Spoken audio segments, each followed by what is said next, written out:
Hello Honey's, நான் உங்கள் woodland angel. என் கனவே உன்னை காதலிப்பதுன்ற சீரீஸோட அடுத்த படத்தை பார்க்க போகிறோம். ஜிஹோ ஏன் கோவப்படுறாங்கன்னா, நான் உங்களை காதலிச்சேன், நீங்கள் போய் என்னை இப்படி சொல்கிறீங்களே அப்படின்னு. நீ வந்து என் பேலஸில் எனக்காக இருந்த ஒரு காரணத்துக்காக தான் உன்னை உயிரிடவே விட்டுருக்காங்க, ஞாபகத்தில் வச்சுக்கோ அப்படின்னு சொல்லிட்டு அவர் பாட்டுக்கு போய்ட்றாரு. ஜிஹோ வந்து அழுதுகிட்டே இருக்காங்க. அந்த சமயத்தில் நம்மளுடைய நீயை கட்டுறாங்க. நீயும் அவரோட அசிஸ்டண்ட்டு ஊராக அந்த ஸ்டோனை தேடிட்டுருக்காங்க போல். இப்போ இந்த இடத்துல தேடி வரும்போது அந்த இடத்துல ஜிஹோ விழுந்து கிடக்குறாங்க. அவங்கள பார்த்தோன்னே இந்த பொண்ணை கூட்டிகிட்டு போய் நம்ம வந்து ட்ரீட்மெண்ட் பார்க்கலாம், என்னைக்காவது உதவுன்னு சொல்லிட்டு கூட்டிகிட்டு வந்து ட்ரீட்மெண்ட் பார்க்குறாங்க. ஆனால் அந்த பொண்ணுக்கு எல்லாமே மறந்துருக்கு. இதை பார்த்தோன்னே நீ ரொம்ப சந்தோஷப்பட்டுறாரு. நம்மளுடைய ஹீரோ வந்து கல்டிவேஷன் பண்ணிகிட்ருக்காங்க. அந்த சமயத்தில் திடீர்னு ஏதோ அந்த வில்லிக்கிட்ட மாற்றம் தெரியுது. ஒரு வேகமாக போய் பார்க்குறாரு. அவங்க கொஞ்சம் கட்டிலேருந்து வெளியே வந்த மாதிரி இருக்கிறோடனே அவருடைய பவர்ஸை வச்சு அவங்கள லாக் பண்ணுறாங்க. அந்த சமயத்தில் அவர் பிளட் வாமிட் எடுத்தோடனே, இங்கே வந்து தான் உனக்கு இந்த காயம் பட்டுச்சா இல்லை காயத்தோடு தான் நீங்கள் வந்தியா அப்படின்னு போது ஹீரோ சொல்கிறாரு, இதெல்லாம் எனக்கு ஒரு சின்ன விஷயம், இது எனக்கு ஒன்றும் பெரிய விஷயம் கிடையாது அப்படின்னு சொல்லிட்டு அங்கேருந்து வந்துட்டாலும் இவர் ரொம்ப பலவீனமாயிட்டார். அப்படியே இன்றைக்கி நடந்ததை மட்டும் நீ யார்கிட்டையும் சொல்லிடாதன்னு சொல்லிட்டு மயங்கி விழுந்துடுறாரு. அப்போ அவரோட அசிஸ்டண்ட்டுக்கு ஒரு பக்கத்தில் ஒரு துணை வேணும்ல, அதனால் தேர்ட் பிளன்ஸை கூப்பிட்டு வச்சுக்கிட்டு இன்னொரு லார்டை கட்டுறாங்க. டெஸ்டினி லார்டுன்னு நினைக்கிறேன். அவரை கூப்பிட்டு எல்லோரும் வந்து சஜஷன் பண்ணிகிட்ருக்காங்க, என்ன பண்ணலாம், இப்போ வந்து எப்படி இருந்தாலும் நம்மளுடைய ஹீரோவுக்கு பவர்ஸ் வேணுமே அப்படின்னு சொல்லிட்டு. அவங்க என்ன சொல்கிறாங்கன்னா, உங்களுடைய ஷேடோ இருக்குல்ல, அதை பிரித்து நாம் வந்து கல்டிவேஷனுக்கு அனுப்பலாம், இவரை தானே அனுப்ப முடியாது அப்படின்னு. ஏன்னா தீஜுனுக்கு இன்னும் போகிறதுக்கு 300 வருஷம் இருக்குது. அதை தாண்டி தான் அதுக்கப்புறம் தான் அவர் போகணும் அப்படின்னு ட்ரையல் போகணுன்னு இருக்கும். அதனால் அதே ஹீரோயினை கட்டுறாங்க. ஹீரோயின் வந்து நல்லா படிச்சுட்ருக்காங்க. அப்போ 3 பேர் வந்து அவங்கக்கிட்ட டேட்டிங் போகிறது கேட்குறாங்க. அவங்க வந்துட்டு பேர்ட்ஸை பார்த்தோன்னா அந்த பேர்ட்ஸ் சொல்லுது, இந்த மாதிரி நீங்கள் இவங்களோட சண்டை போடணும், அவங்களோட சண்டை போடணும், நைட்டு மட்டும் தான் நீங்கள் ஃப்ரீயாக இருக்கீங்க அப்படின்னா அந்த பசங்களாம் பயந்துட்டு ஓடி போயிடுறாங்க. ஹீரோயினுக்கு அப்படியே கொஞ்சம் வருத்தமாக இருக்குது.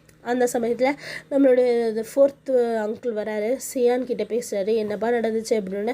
செம்மையாக போட்டு திட்டி எடுத்துட்டாங்கடா நம்மளை. அது எல்லோரும் ரொம்ப வருத்தப்படுறாங்க, இந்த பொண்ணு இப்படி புள்ளி ஆகிட்டு வந்திருக்கேன் அப்படின்னு சொல்லிட்டு. எல்லோரும் அவங்க அத்தையை தான் திட்டுறாங்க, அவங்க அத்தை என்னை பிடிச்சி கத்துறா அப்படின்னு சொல்கிறாரு. அந்த சமயத்தில் சரி வேறு என்ன சொன்னாங்க அவங்க பாட்டி அப்படின்னு, அவங்க பாட்டி கல்யாணத்துக்கு ரெடி பண்ணணுன்னு சொல்கிறாங்க அப்படின்னு சொல்கிறாங்க.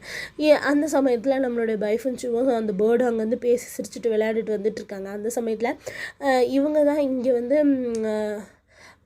மறுபிறவியில் எடுப்போம்ல, அந்த மாதிரி இருக்க லார்டு இவர் தான். இவர் வந்து நேராக ஹீரோயின்ட்டு பேசுகிறாரு. இந்த மாதிரி தீஜுன்னு வந்துட்டு நாங்கள் வந்து ஷேடோ எடுத்து ட்ரையலுக்கு அனுப்ப போகிறோம், அதனால உன் ஷேடோ கூட கொஞ்சமாவது நன்றி கடன் செலுத்தின மாதிரி இருக்கும் அப்படின்னு. நன்றி கடன் செலுத்துறதுக்காக நான் பேலஸ்க்கு வந்தேன் அப்படின்னு சொல்லிட்டு அங்கே நடந்த விஷயங்கள் எல்லாம் அவங்க சொல்லி ரொம்ப வருத்தப்படுறாங்க. சரி அப்போ விடு, இந்த தடவையாவது நான் வந்து தோற்று போயிட்டேன் அப்படின்னு சொல்லும்போது, வருத்தப்படாத, நீ இப்போ உன்னோட ஷேடோவை கொடுத்தினா அதை வச்சு நம்ம அந்த நன்றி கடனை செலுத்திடலாம் அப்படின்னு சொன்னால் ஹீரோயினும் ரொம்ப சந்தோஷமாக கொடுக்குறாங்க. நீ என் ஷேடோ எடுத்துகிட்டு போ, நான் அங்கே வந்து அவருக்கு எந்த பிரச்சனைலாம் நான் அதை சரி பண்ணுவேன் அப்படின்னு சொல்கிறாங்க. உடனே அவங்க அந்த ஷேடோவை எடுத்துகிட்டு போயிடுறாங்க. இங்கே ஹீரோ கட்டுறாங்க. அவர் தூங்கி எழுந்தோடனே அவருக்கு ரொம்ப முடியல, நான் வந்து நான் இப்போவே ஹியூமன் ட்ரையலுக்கு போகிறேன் அப்படின்னு சொல்லிட்டு அவர் ரெடி ஆகுறாரு. அவங்களோட அசிஸ்டண்ட்டு என்ன சொல்கிறீங்க அப்படின்னு சொல்ல, பரவாயில்ல அவங்க இப்போவே போகிறேன் அப்படின்னு சொல்லிட்டாரு. உடனே ஹியூமன் வேர்ல்டை காட்டுறாங்க. அப்படியே சரியான இடி மலையமாக இருக்குது. அங்கே இருக்க கிங்கும் கான்குபினும் நின்று பேசிகிட்டு இருக்காங்க. இப்போ குயினுக்கு தான் குழந்தை பிறக்க போகுது. அங்கே இருக்க ஜென்ரல்ஸ் அங்கே இருக்க ஆட்சியாளர்கள் எல்லாம் இருப்பாங்கள்ல, அவங்கெல்லாம் வந்து நின்றுட்டு அவங்ககிட்ட பேசிகிட்டு இருக்காங்க. இந்த மாதிரி எல்லோரும் இங்கே ரொம்ப பிரச்சனையெல்லாம் நடந்துட்டுருக்கு, தயவு செஞ்சு கொஞ்சம் வாங்க அப்படின்ட்டு. ஆனால் அவர் எனக்கு அதெல்லாம் தெரியாது, ஃபஸ்ட்டு எனக்கு என் பொண்டாட்டி தான் முக்கியம் அப்படின்னு சொல்கிறாரு. அந்த அளவுக்கு அவங்க மனைவியை ரொம்ப விரும்புகிறவராக இருக்கார் அந்த அரசர். அவருக்கு பிரின்ஸ் பிறந்திருக்குன்னு சொன்ன சந்தோஷத்தில் அவங்க நல்ல சந்தோஷமாக இருக்க சமயத்தில் பார்த்திங்கன்னா இந்த மாதிரி இவங்க மனைவி இறந்துட்டாங்கன்னு சொன்னோன்னே அவர் குழந்தைய கொண்டு போய் கான்குபின்கிட்டே கொடுத்துட்றாரு. ஆனாலுமே அவருக்கு ரொம்ப வருத்தமாக இருக்குது, அவங்க மனைவி இறந்தது தான். கான்குபின் ரொம்ப நல்லவங்கன்னு நினைக்கிறேன். அதே சமயத்தில் இங்கே சிம்மின் இருக்காங்க. சிமின் கிட்ட நம்மளுடைய செங்கி வந்து பேசிகிட்டு இருக்கும்போது அவர் சொல்கிறார், இந்த மாதிரி தீஜூர் வந்துட்டு ஹெவன்லி ட்ரெயினுக்கு போயிட்டாரு அப்படின்ட்டு. அதை கேட்டோடனே இதை நம்ம கண்டிப்பாக பைஃபன்ஸ்கிட்ட சொல்லணும்னு சொல்லிட்டு வேகமாக ஓடி வராங்க. ஓடி வந்து பைஃபன்ஸ்கிட்ட சொல்லும்போது பைஃபன்ஸ் வந்து ஃபஸ்ட்டு பேச்சு சரியாக கொடுக்க மாட்டேங்கிறாங்க. இந்த மாதிரி ஹெவன்லி ட்ரெயினுக்கு போயிட்டாரு என்னோட 300 வருஷத்துக்கு அப்புறமா தான் போகிறதா இருந்துச்சு, ஆனால் தெரியலடி சீக்கிரமாக போயிட்டாருன்னா உடனே நான் போய் பார்க்குறேன் அப்படின்னு சொல்லிட்டு பைஃபன்ஸும் வேகமாக சிம்மீனை பார்க்க வந்தால் சிம்மீன் வந்து அப்போ தான் எழுதி முடிச்சுட்டு அவள் செல்ஃபில் வைப்பாங்க. கேட்டால் அவர் உண்மை சொல்லுவாங்க, ஒன்றும் இல்லை அப்படின்னு சொன்னோன்னே நான் அவங்ககிட்ட பேசலான்னு வந்தேன் அவ்வளோதான் அப்படின்னு சொல்லி பேச்சை மாற்றிட்டு கூட்டிகிட்டு போயிடுறாங்க. அதே இங்கே நீயை கட்டுறாங்க. அவர் அங்கே உட்காந்து ஸ்டோரி டெல்லிங் எல்லாம் இருக்கும்ல, அதை பற்றி கேட்டுட்ருக்காங்க. அந்த டைமில் அவங்க வந்து அந்த ஸ்டோனை பற்றி தான் பேசிகிட்டு இருக்காங்க. அந்த ஸ்டோனை பற்றி கேட்டோடனே அவர் அந்த இடத்த போய் செக் பண்ணுறாரு. அது அந்த மாதிரி ஒரு சுச்சுவேஷன் தான் அதை சுற்றி இருக்குது. ஆமாம், இந்த இடத்துல நம்மளோட ஸ்டோன் தான் விழுந்திருக்கு அப்படின்னு கண்டுபிடிச்சிட்றாரு. அந்த சமயத்தில் இவர் வீட்டுக்கு வந்து அவங்க அசிஸ்டண்ட்டை அந்த என்ன பண்ணுறது அந்த ஜீகா அப்படின்னோடனே மயக்கத்தில் தான் இருக்குது, எல்லாமே மறந்து போச்சு அவளுக்கு அப்படின்னா, சரி வெயி கொஞ்ச நாள் கழித்து நம்ம அவளை வச்சு யூஸ் பண்ணிக்கலாம் அப்படின்னு யோசிச்சுட்ருக்காங்க. அந்த சமயத்தில் நம்மளுடைய கிங் இருக்கார் இல்லையா, அவங்க வந்து எல்லாரையும் ஹண்டிங் கூப்பிட்டு வந்திருக்காங்க. அந்த கொஞ்சம் உயரான குளங்கள்லாம் இருப்பாங்கள்ல, அவங்களெல்லாம் கூப்பிட்டு ஹண்டிங் வச்சுருக்காங்க. ஜென்ரல்ஸோட பசங்க அவங்கெல்லாம், கிங்கோட பசங்க எல்லோரும். அப்போ வந்துட்டு ஹீரோ கிளம்பலான்னு போகும்போது அவரோட ஹார்ஸ் விழுந்து இறந்தே போயிடுது. எல்லோரும் போயிட்டாங்க, அவர் மட்டும் கடைசியில் நிற்கிறாரு. அதை பார்த்தோன்னே இவரோட அசிஸ்டண்ட் இங்கே இவர் தான், அவர் ஓடி வந்து என்னாச்சு அப்படின்னு கேட்கும்போது இந்த குதிரை வந்து இறந்து போயிடுச்சு அப்படின்னா, யாரோ விஷம் வச்சுருக்காங்க, நான் போய் கிட்ட சொல்கிறேன் அப்படின்னு. ஒன்றும் சொல்ல வேண்டாம், நீங்கள் இன்னொரு ஹார்ஸ் மட்டும் கொடுங்க, நான் கிளம்புறேன்னு. அவர் போய் ஒரே ஒரு குருவியை தான் அடிச்சிருப்பார் நம்ம ஹீரோ. அதுக்குள்ளே அவங்களோட பிரதர் வந்திருப்பாங்க. இவங்க தான் கான்குபினோட பையன். அவர் நேராக வந்துட்டு என்னையா உன்னால் அடிக்க முடியல, நான் வேணா உனக்கு வேட்டையாட தட்டுமானோன்னே, இல்லைனா பரவாயில்ல நானே பார்த்துக்கிறேன் அப்படின்னு சொல்லிடுறாங்க. மேலே ஒரு கோல்டன் ஈகிள் பறக்குது. அதை பார்த்தோன்னே நம்ம ஹீரோக்கு ஒரு ஐடியா வருது. இவர் அடிச்சிருந்த அந்த பேர்டை தூக்கி போட்டு அதை எடுக்க வரும்போது அந்த ஈகிள் அடிக்கலான்றதான் இவளோட பிளான். அப்போ அடிக்கலான்னு வரும்போது அந்த சமயத்தில் பார்த்தீங்கன்னா இந்த பக்கம் சின்டி அப்படின்னு சொல்லிட்டு ஒருத்தர் இருப்பார். அவருடைய பின்னாடி பார்த்திங்கன்னா ஒரு பெரிய நரி இருக்கும், அதை அவர் அடிச்சிடுவார். அந்த பேர்டை பிடிக்க வந்த ஈகிளை ஏச்சின்ட்டி அடிச்சிடுறாரு. இதை பார்த்தோன்னே ஏச்சின்ட்டி வேகமாக அந்த ஈகிள் எடுத்துகிட்டு வந்து அவர்கிட்ட கொடுத்துட்டு, உங்களோட தான் இந்த ஈகிள் அப்படி சொல்லி, ஏன்ப்பா நீ தானே அடிச்ச, ஏன் எனக்கு கொடுக்குறேன்னு, நானே நேரம் இறந்து போயிருப்பேன் அப்படின்னு சொல்லிட்டு அவர் ரொம்ப சந்தோஷப்படுறாரு. அந்த சமயத்தில் சரின்னு அவரும் வாங்கிக்கிறார் நம்ம ஹீரோ. இவங்க நேராக இங்கே எல்லோரும் வந்துட்டாங்க, எல்லாரோடதும் கவுண்டிங் பண்ணிகிட்டு இருக்காங்க. அந்த சமயத்தில் பார்த்திங்கன்னா ஹீரோவை காணும்னு சொல்லிட்டு கிங் கேட்கும்போது அப்போ அவங்க அசிஸ்டண்ட் வந்துட்டாங்கன்னு சொல்கிறாங்க.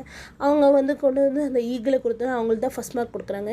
சின்ட்டியும் நம்மளுடைய ஃபஸ்ட் பிரின்ஸ் கூட நல்லா தான் பண்ணியிருக்காங்க அப்படின்னு சொல்லிட்டு பாராட்டிட்டு, இவருக்கு வந்து என்ன கிஃப்ட்னா, இவர் போய் இப்போ ஒரு போர் நடக்குது, அதை போய் அவர் சமாளிக்கணும், இதுதான் நம்ம ஹீரோ கொடுத்துக்க கிஃப்ட்டுன்னு சொல்கிறாங்க. அப்போ வந்து இவர் திரும்பி சிட்டியை பார்த்து ரொம்ப சந்தோஷப்படுறாரு. அவங்களும் இவங்களை பார்த்து சந்தோஷப்படுறாங்க. கிங்கும் ரொம்ப சந்தோஷமாயிடுறாங்க. எல்லாம் பேலஸ்க்கு வந்துடுறாங்க. பேலஸ்க்கு வந்தோடனே கிங் வந்து நம்மளுடைய ஹீரோ கூப்பிட்டு சொல்கிறாங்க, இந்த மாதிரி சின்ட்டி தான் உன்னுடைய ஜென்ரலாக நான் வச்சுருக்கேன், நீங்கள் தான் போய் இதை ஃபஸ்ட்டாக இப்போ தான் நீ போர்க்களத்துக்கு போகிற, நல்லபடியாக எல்லாம் முடிச்சுட்டு வான்னு சொல்கிறாங்க. உங்களுடைய அனுமதி பிரகாரமே நான் அந்த மாதிரியெல்லாம் செய்கிறேன்ப்பா அப்படின்னு சொல்லிட்டு இவங்க 2 பேரும் உறுதிமொழி எடுத்துகிட்டு போகிறாங்க. அந்த சமயத்தில் ஹீரோயின் வந்துட்டு நம்மளுடைய துஹா தீஜனோட லைஃப் ஹிஸ்ட்ரி இருக்கும்ல, அந்த டெஸ்டினி புக் எடுத்து படிச்சுட்டு இருக்கும்போதே சிம்மின் வருது தெரிஞ்சோன்னே இவங்க ஓடி போய் ஒளிஞ்சிக்கிறாங்க. இதை அவங்க பார்த்துடுறாங்க. சிம்மின் புக்கு திருப்பி வச்சுட்டு போயிடுறாங்க. அதனால் அவர் கண்டுபிடிச்சிட்டு இங்கே வாங்க வெளியே பைஃபன்ச்சோ அப்படின்னு சொல்லி கூப்பிட்டோன்னா அவங்களும் ரொம்ப நேரம் வரவே இல்லை. அப்புறம் எனக்கு தெரியும் நீ தான் அதை தொட்டிருக்க அப்படின்னு வெளியே வந்துடுறாங்க. வந்துட்டு ஒரே ஒரு தடவை மட்டும் நான் போய் பார்க்கணுன்னு தான் ஆசைப்பட்டேன் அப்படின்னு சொல்கிறாங்க. இல்லை, நீ அப்படி போய் பார்க்கும்போது அவருக்கு ஏதோ ஒரு பிரச்சனை, நீ சும்மா இருப்பியா, இருக்க மாட்டேன், உன்னால் அவர் பிரச்சனை இருந்தாலே உன்னால் தாங்க முடியாது. டெஸ்டினிக்கு போகிறதுக்கு ட்ரையலுக்கு போகிறதுக்கு காரணமே அங்கே போய் அவங்க கஷ்டத்தை அனுபவிக்கணும் தான். நீ போய் அந்த பிரச்சனையை தடை பண்ணிட்டீங்கன்னா எப்படி தான் அவருக்கு வந்து பவர் வந்து கிடைக்கும், நீ அப்படியெல்லாம் செய்யக்கூடாது, நீ போகாத அப்படின்னு இவர் சொல்லிட்டு இருக்கிறதோட நம்ம ஹீரோயின் போக மாட்டேன்னு சொல்கிறாங்க. ஆனால் நம்மளுடைய சிம்மின் அப்பவும் சொல்கிறாரு, நீ போய் அங்கே ஏதாவது உன் பவர்ஸை யூஸ் பண்ணினா அது உனக்கு பேக் ஃபயர் ஆகிடும், அது ரொம்ப பிரச்சனையை கொடுக்கும் அப்படின்னு எல்லாம் சொல்கிறாங்க. இதை கேட்டோன்னு நம்ம ஹீரோயின் யோசிக்க ஆரம்பிச்சிடாங்க. சின்ச்சுக்கு வந்துட்டு இதெல்லாம் நினச்சி பார்க்குறாங்க, நம்ம போகலாமா வேணாமா, நம்மளுக்கு பேக் ஃபயர் ஆகிடும் வேறு அவர் சொல்கிறாரு, ஏதோ ஒரு பவர்ஸ் நம்ம யூஸ் பண்ணா அப்படின்னு யோசிச்சுட்டு இருக்கும்போது அப்புறம் அவங்களுக்கே தோணிடுது, நம்ம கைண்ட்னஸை திருப்பி கொடுக்கறதுக்காக தான் போகிறோம், நம்மளுக்கு பேக் ஃபயர் ஆகிடும்னால நம்ம யோசிச்சா நம்மளுடைய வம்சத்துக்கே அது கஷ்டமாயிடும் அப்படின்னு சொல்லிட்டு இவங்க யோசிச்சுட்டு நம்ம கண்டிப்பாக போகணுன்னு ஒரு முடிவுக்கு வந்துடுறதோட இந்த பாட்டு முடியுது. அடுத்தடுத்த பாட்டை பார்க்கறதுக்கு என் சேனல் சப்ஸ்கிரைப் பண்ணுங்கள். தேங்க்யூ.